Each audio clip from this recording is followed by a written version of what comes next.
Good morning, ladies and gentlemen. This is the High Dragon's Breath Bow Wow, welcoming you back to another episode of Archon's Alternatives. Today we're talking about the requested Star Wars lore, ladies and gentlemen. First one in the Star Wars series. We're going to be talking about lightsabers, going over it, going into some logic, some design, some combat.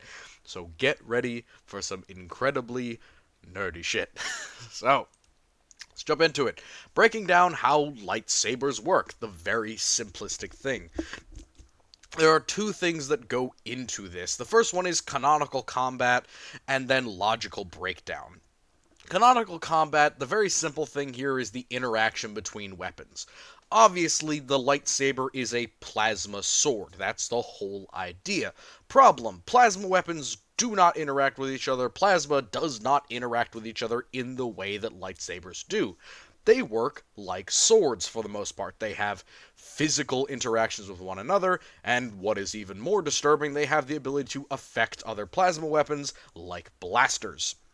So, what does this really mean in terms of interaction? It essentially means that a lightsaber can touch another lightsaber and yet not go through it. Essentially, they will push off of each other with some level of force, similar to what we would imagine with a wind tunnel around a sword, something similar to that. There is clearly an oscillating pressure between lightsabers when they touch. Furthermore, the second one we have to explain is how does a lightsaber block blaster fire? Now, it does seem to be a direct mirror of blaster fire. Effectively, the lightsaber can somehow perfectly reflect a photon, sorry, not a photon, but a packet of energized gases or plasma back towards a target. Now, we're going to talk about that in a bit, but first to go into some other interesting things. Lightsabers can change shape and size. Now, this is a thing that was in the earlier movies much more than in the modern ones, because there's not as much focus on this, but you can adjust both the blade and the actual width of the blade. So you can adjust the power, how much energy is passing through it. You can adjust the length of the blade, aka you can make it longer or shorter, and you can adjust the width of the blade, aka how wide it is. Now, this is generally done exactly how you would do it with something like a wind tunnel or like a projector for water or a hose. Effectively, you change the aperture, the intensity, the pressure, or the width of the aperture. Now, this is complicated because, of course, a plasma sword is a very hot blade, and it's very complicated to do this, but there is evidence that lightsabers can change in their form and shape relatively easily, even in some cases mid-combat. Now, next one is, obviously we talked about reflection, but physicality, power systems, and construction. Now, there are different ways to construct a lightsaber. We'll talk about some of them here, but the biggest things is that it has two main components. The first one is a very powerful power system, essentially a very strong solid-state battery in the hilt here, usually at the very bottom of the hilt, and it's surrounded by a very strong conductor. In front of this battery, which apparently produces the plasma, or in my opinion, it produces a lot of the heat that is used to generate the plasma blade, are a primary crystal and a focusing crystal. The primary system is relatively generic, but the focusing crystal is kind of the important one. One of these is an actual Ilum Kyber crystal, and that is a force-sensitive or semi-force-sensitive, depending on what lore you're looking at, piece of crystal that can be used specifically to harness and create this plasma blade.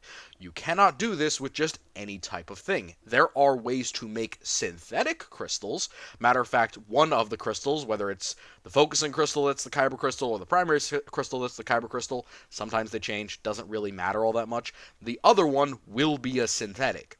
That doesn't necessarily make it worse. The issue is just if you have no kyber crystals, that can have a downside.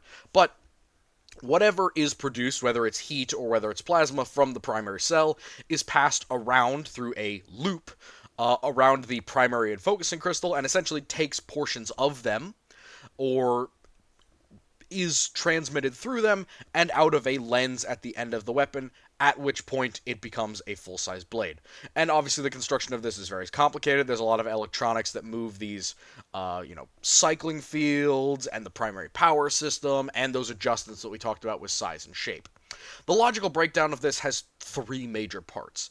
The first one is two theories, and the last one is kind of a question. The first theory is the plasma loop theory, and this has always been my preference with how the lightsaber works, because it explains why the lightsaber doesn't just expand or shoot out the end infinitely, because of course plasma containment is relatively complex, and you'll either get a single relatively homogeneous bubble of plasma, or you'd be looking at a spray of plasma out in a direction.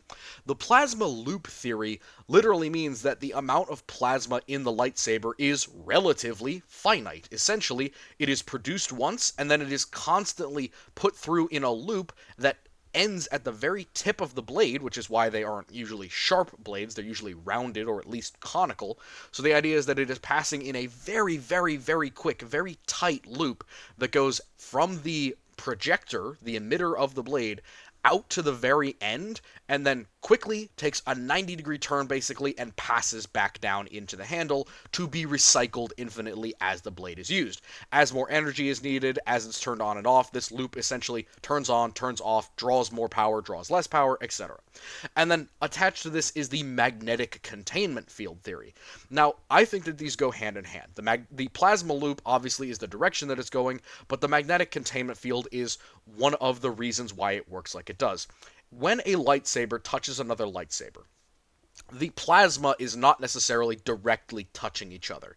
If that happened, there would be much more detritus, sparks, or spraying from the plasma loop. Now, there might be bits shoved off, kind of the bright white light expansion that you see when two lightsabers touch each other. That might be a little spray of ionized plasma from the interior of the weapon, but the plasma loop keeps spinning, and that is because of the magnetic containment field. This is essentially a very, very strong projector or emitter on the front half of the blade that not only passes the plasma in this loop where it continually rotates, but it also keeps it from being disrupted, essentially. You couldn't shove another lightsaber inside of another one because there are two magnetic containment fields effectively fighting against each other, and generally there's no easy way to make them incredibly strong because a lightsaber has a finite size. And also, these are relatively powerful electronics. Related to the plasma loop theory is how reflection works. And also, to a degree, why lightsabers are so hard to handle, but we'll talk about that later. Essentially, the fact that the blade is moving.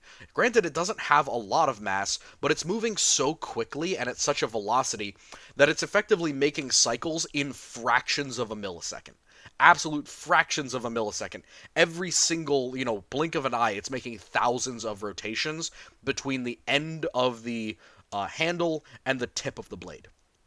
This means that if a laser were to strike the blade at an oblique angle, essentially at that mirror angle, that laser, that plasma, would get absorbed into the field, and then before it can pass through, it effectively goes the whole loop and then shoots back out again as an exact reflection. So the blade isn't actually reflecting it, that's just what we see with our eyes because the loop is carrying the plasma into the handle of the weapon and then shooting it back out again within the next rotation. So it looks instantaneous to us because that plasma loop is essentially passing at such a high speed that when it escapes, when it gets out of the containment field, which it does, it essentially just slows down in the containment field and passes through the loop. When it goes through the loop and passes through the containment field, it has just enough power to come out on the other side and to essentially reverse itself and shoot back like a reflection at the target. It could also make a hole in the magnetic containment field for a fraction of a second, at which point it goes through the loop and once again shoots back out that hole before that hole closes up.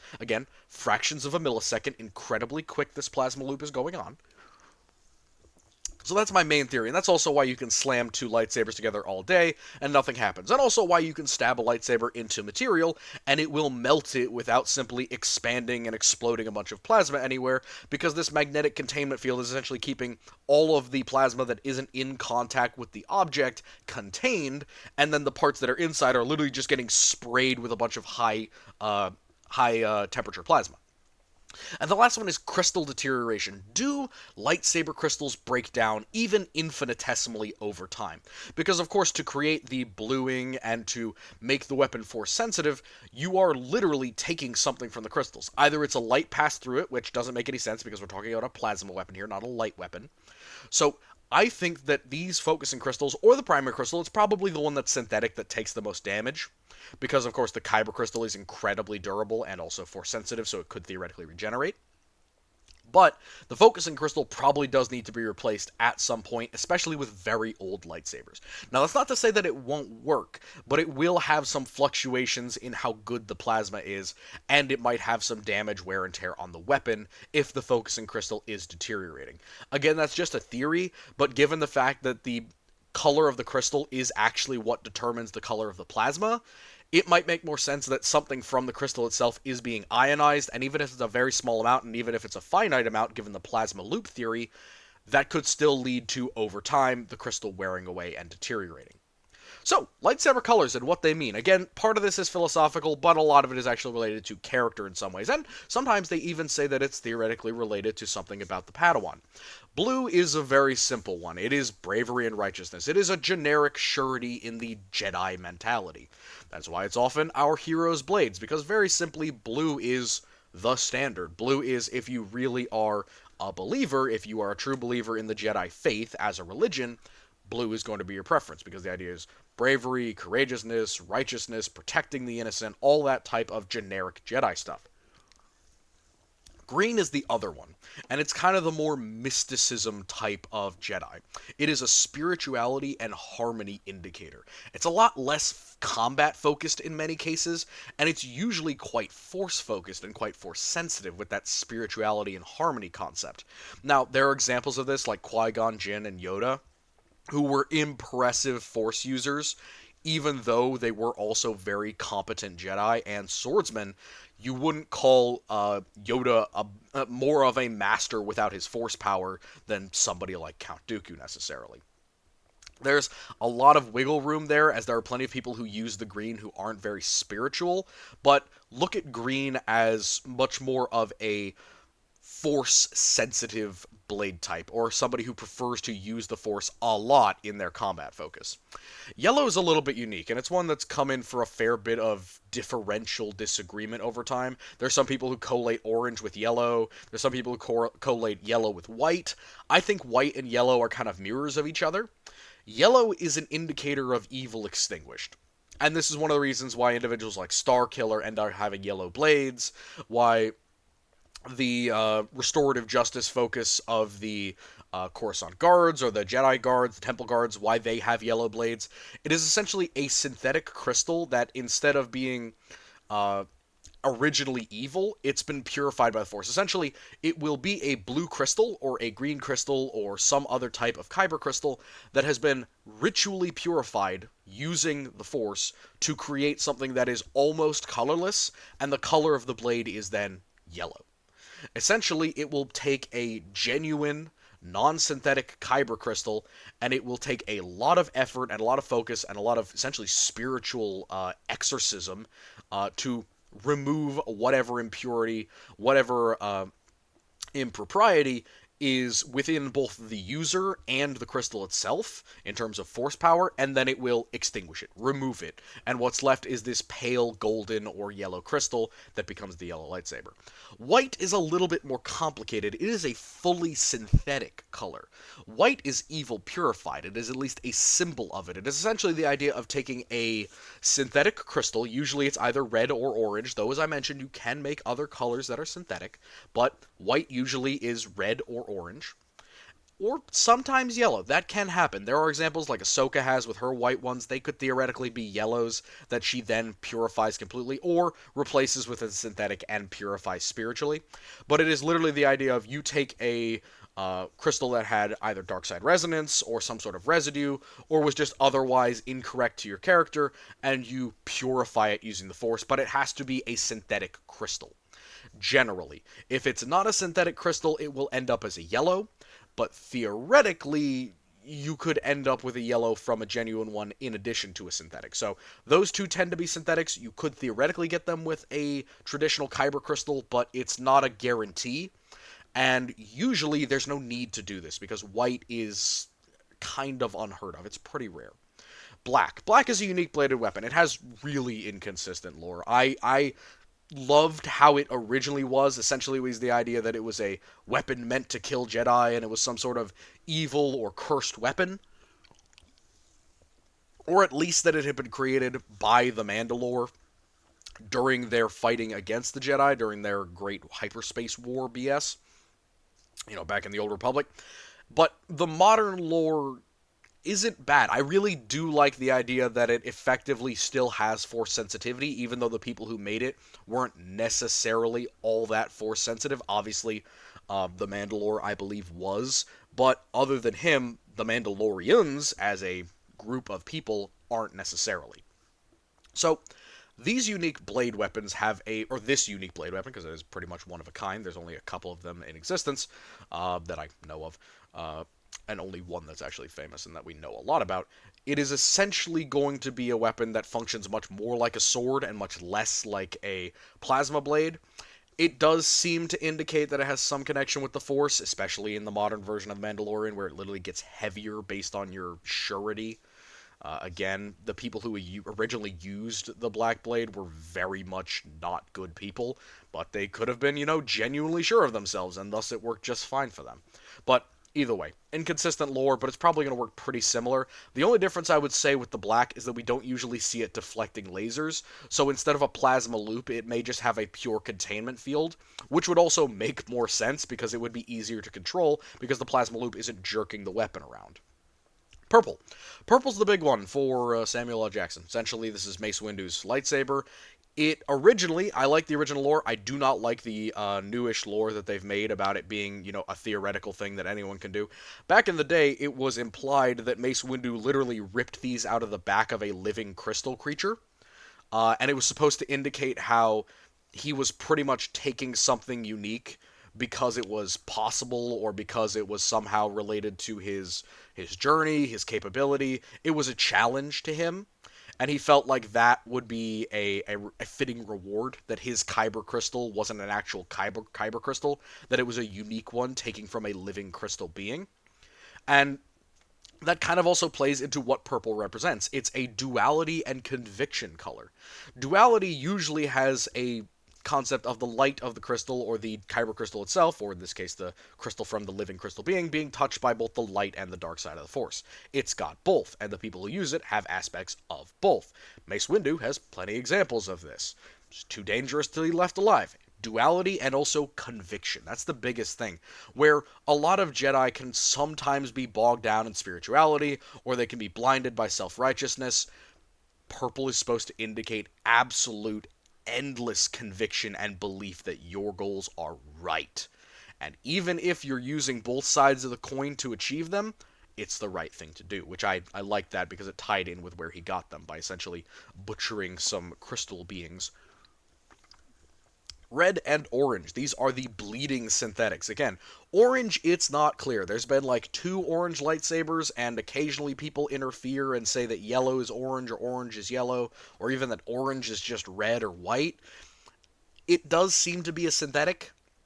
At least I assume that from what it seems like it's being used for in the TV shows nowadays. It's used by regular humans. Regular humans aren't going to have access to kyber crystals. They literally can't activate and use them correctly, so they will be using synthetics, which probably break down a lot more, not to mention being inferior as just a weapon. Slightly, it's not a massive difference. But the bleeding part is important. These are fueled with aspects of hate and anger via a method literally called the bleeding. And, what exactly that entails, I think that you can figure it out for yourself. It is essentially using your maximum power of dark side force energy to power the crystal the same way that a Jedi would empower or find or claim their kyber crystal. You do that while creating your synthetic crystal. So instead of creating something, that doesn't really work, or that's kind of a terrible color, or it's just messy and not working well, the bleeding seems to make the red synthetics work correctly. even if it is, dark side force power instead of light side force power, it seems to take a lot of effort, but it works just fine. So, interchangeables. There are a couple lightsabers that have interchangeable colors. So, common combinations, blue-green, swapping back and forth. There are 2 lightsabers, to my knowledge, that do this. Essentially, they have a binary color system. They have both a blue and a green that can either be swapped out in combat or literally swapped out by opening up a panel and swapping out the crystals. You can bring backups as well. That does happen on occasion, which also lends me to that whole idea of maybe the crystals break down over time. It's not really clear. Obviously, this is just a very much, I've achieved the upper level of what a Jedi can do. I have both spirituality and harmony and bravery and righteousness. My belief in the mentality is true, but I am also a master, and I'm clearly above the rest in terms of my spirituality and my harmony with the Force, because I can use 2 Kyber crystals. Red and red. So, big thing here, Asajj Ventress, obviously, Darth Maul, obviously. But it's interesting. The bleeding as a ceremony changes how the synthetic crystals work.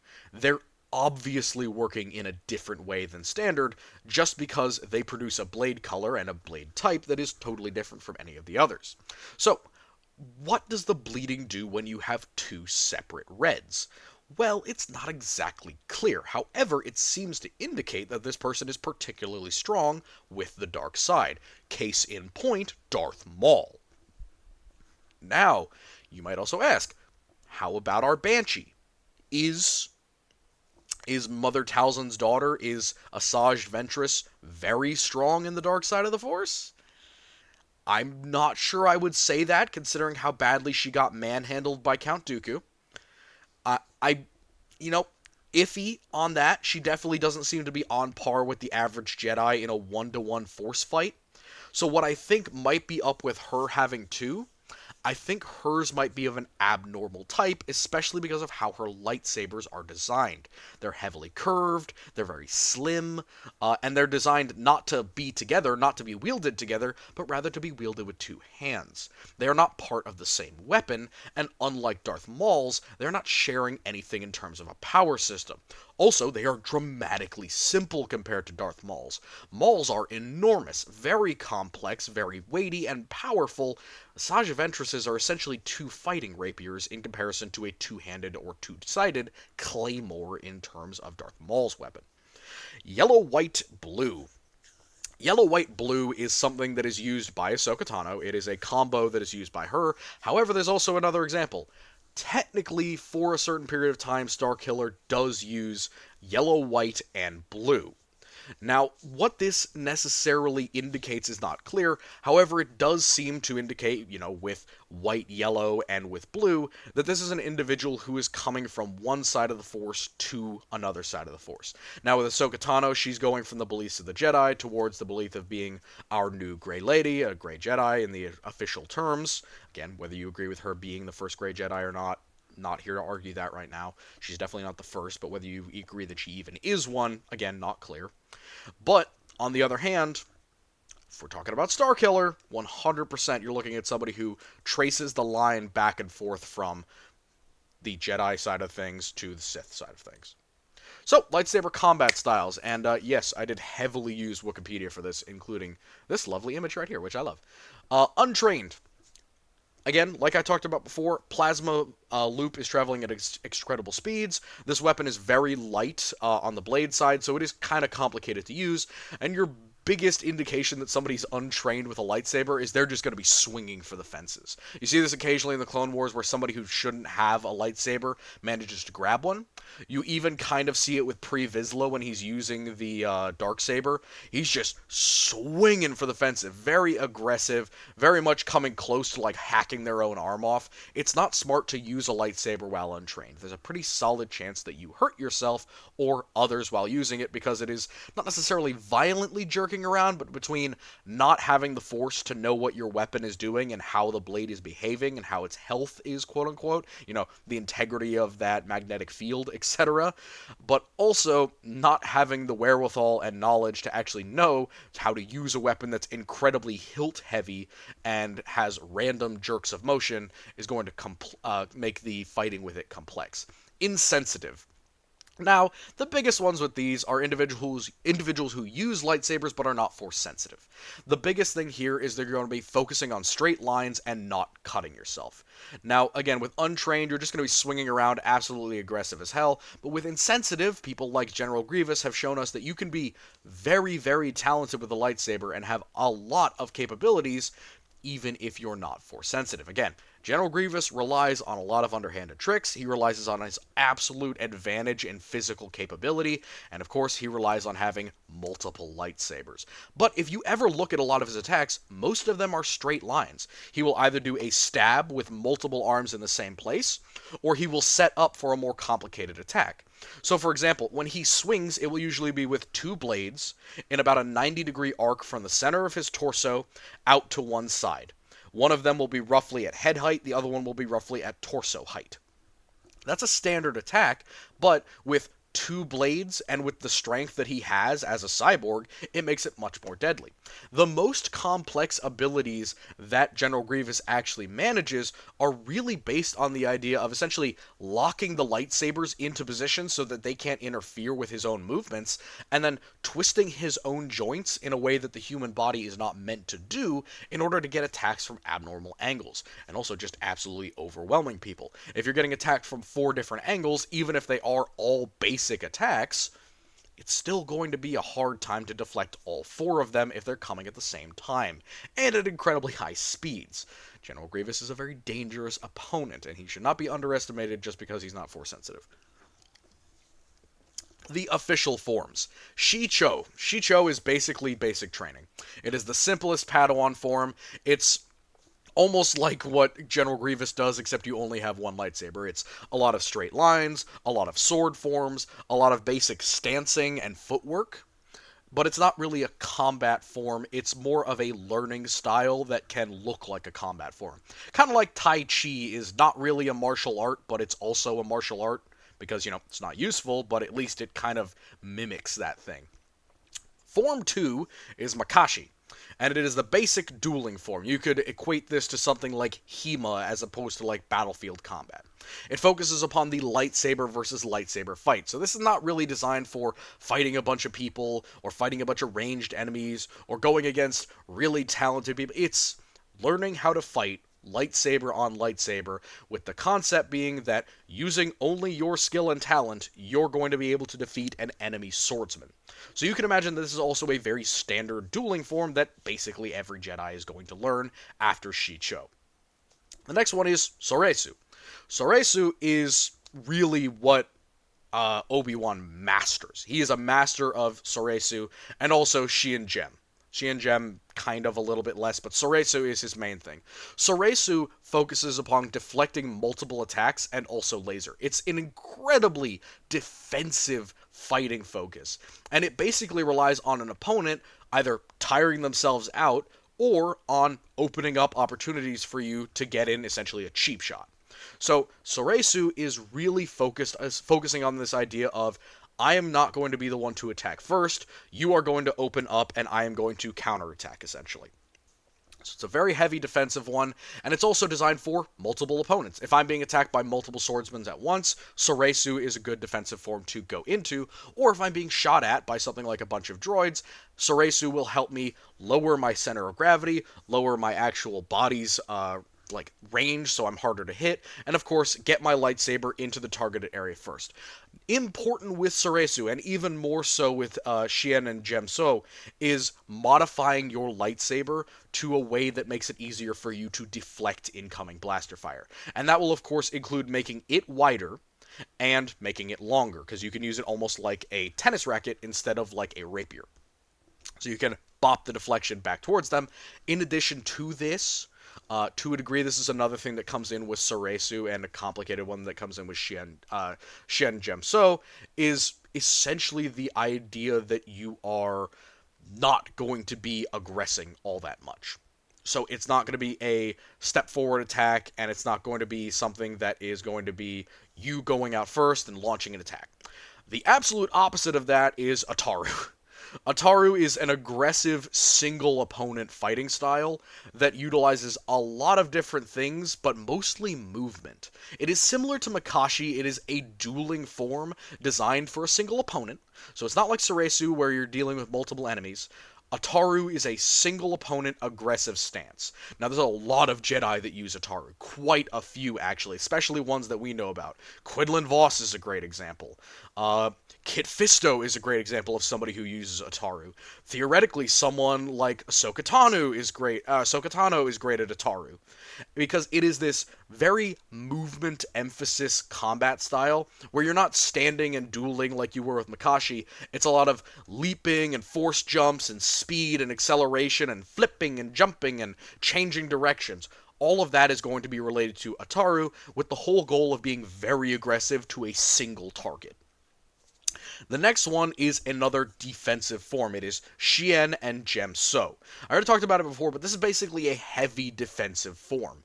It is designed to allow the Jedi to deflect or move much larger attacks from stronger enemies. You can see it here, essentially taking the lightsaber and using it like a golf club or like a wiffle ball bat to essentially deflect a much larger laser strike because the energy is conducted through the weapon.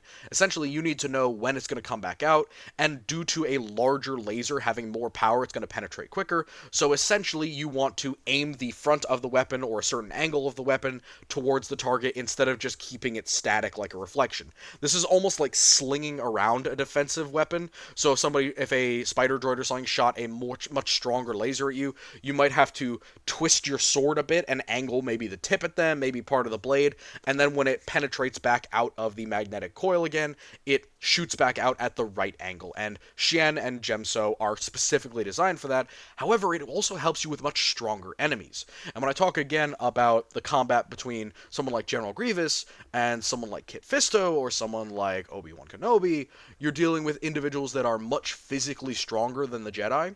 And so Gemso and Shen allows them to essentially deal with much more powerful strikes and much stronger opponents with a lot of ease because it essentially braces your weapon much more cleanly and powerfully so that you can deflect really haymaker strikes. The next one up is Niman. Niman is really a blended style. It makes heavy use of force powers on the aggressive with standard Ataru. So Ataru, you are using force powers to jump, to spin around, to flip, but Niman blends this with standard increases to your speed and agility using force powers and also aggressive force powers. So where Ataru, you're going to be flipping, jumping, maybe running or sprinting and making like force jumps, Niman, it is that, plus I'm going to force push. I'm going to pull and throw things at you. I'm going to be jerking all these attacks and enemies around. A great example of Niman would be Yoda. Yoda is a great example of this because he effectively is fighting with a blade while also needing to move himself constantly at high speed with force powers. Every jump that Yoda does is a force jump. Every time that Yoda attacks an opponent, he's empowering it with the force. Honestly, he could straight up be a master of Niman because this blended style is literally like what his entire build is based around. It's enhancing your physical prowess, enhancing your powers, but also taking that aggressive Ataru stance of, I'm going to be the aggressor here, I'm going to be the one on the offensive, I'm going to be moving. And of course, all of these change when you're fighting someone who's using the same style, or similar or different styles. So, Suresu might work good against Ataru, but it won't work good against Niman, against Gem So, Makashi might not work well, but Juyo and Vapad are the most dangerous forms. They take Makashi Type 2 dueling form and turn it up to an art form. There are only a few genuine masters who have managed to get to the level of Vapad. Vapad is basically reserved for people like Count Dooku, Darth Vader. I mean, Darth Vader also uses essentially Niman, but he also theoretically could use Vapad if he was ever facing an opponent who had that level of dueling skill. But he generally never needs to because, let's be honest, after the Jedi Purge, there are very few people who can even go into Gem So, much less Niman, and absolutely almost no one can go into Vapad other than Other than, yeah, no, pretty much no one can go into Vapod other than Anakin himself. There's a few who come close. Grey Lady kind of comes close to Juyo or Vapod, but it takes Makashi, it takes that more complicated second step into becoming a talented duelist, and it just turns it up to the absolute max. So where all the others rely on a combination of force powers and defensive capabilities, Vapod focuses on just being so much better at dueling with the sword than your opponent that it is this contemptuous, prideful takedown of an opponent. Almost like almost like destroying them in a debate. Verbally. It's a similar thing with Vapod, which is one of the reasons why it's actually related to individuals who use both sides of the Force. My best examples here would be Count Dooku on one side is a master of Vapod, and then Mace Windu on the other side is also a master of Vapod. They are both very talented at Vapod. And that's what they use when they fight other Jedi or Sith.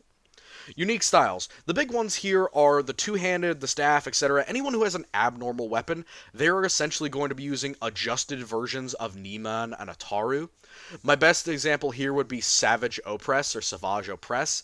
He is using force powers, but he's also an incredibly powerful opponent. So he could use Ataru against weaker enemies, and his aggressive, smashing combat style is going to fit perfectly well. And because of his physicality, he doesn't have to use the force to enhance his capabilities. However, if you get into somebody like Darth Maul, who isn't going to be using a defensive form, but he's also way more powerful in the Force than Savage is, so he's not just going to be using Ataru, you could be looking at a blended Niman style instead of Ataru.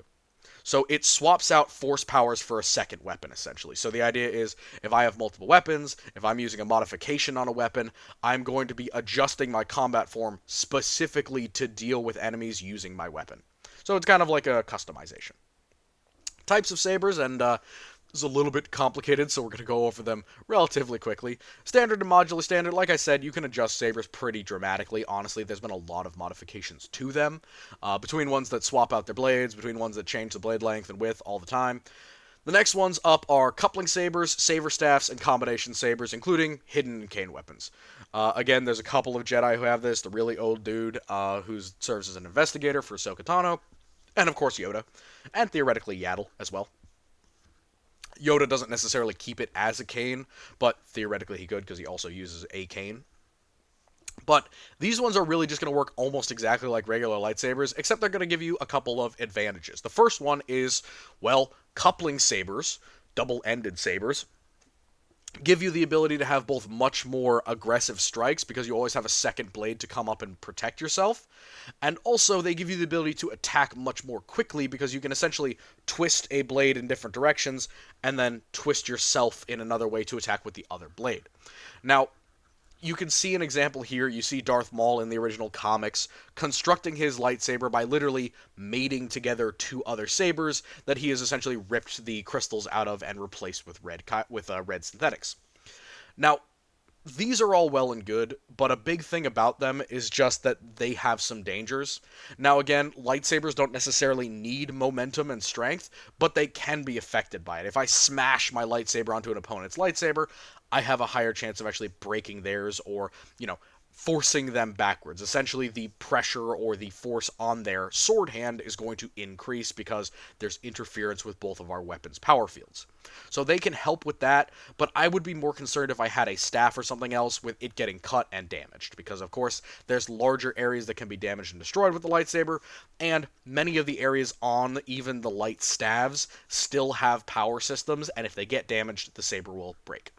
Next one up, the Light Whip. This is an interesting one. It comes in a couple of different forms. There are ones that have an integral central core. There are some that are electrical instead of bladed. However, the true Light Whips, the really dangerous ones, are pretty much like a lightsaber that is much more flexible and wiggly. It is a rapid slap weapon. Essentially, the idea is that you are never going to use this thing on the defensive, because you really can't. Blocking with this is absolutely pointless. However, you have a massive advantage in both reach and sheer unpredictability when compared to a regular lightsaber. On the other hand, it is kind of shown that some light whips don't penetrate or cut as quickly or as well as a lightsaber. That might be because of the weaker containment field or the longer amount of time that the plasma has to travel. And obviously, because of its wiggliness, it can't really defend you as well. So it's definitely a wholesale, absolute Hail Mary aggressive weapon that you're going to be wrapping around enemies' sabers. You're going to be pulling, jerking at them, slashing at protection. But your whole goal is basically to wrap around them and then slap them with the weapon and essentially slice right through or slice off a limb with the light whip. The lightsaber rifle. This is incredibly wasteful, but it is very powerful. It essentially is used by the librarian on Coruscant to try and kill Darth Vader. Doesn't work, obviously. No one gets to kill Darth Vader. But it is odd. Essentially, it takes a regular lightsaber and it uses all of the energy in it instantaneously and basically melts the weapon into a pile of scrap, including the kyber crystal, in exchange for an absolutely apocalyptically powerful laser rifle. So this essentially drains and destroys an entire lightsaber per shot, but it can absolutely overpower an enemy lightsaber. In theory. Again, there are examples of this working and not working, but there's really only one comic that this is from.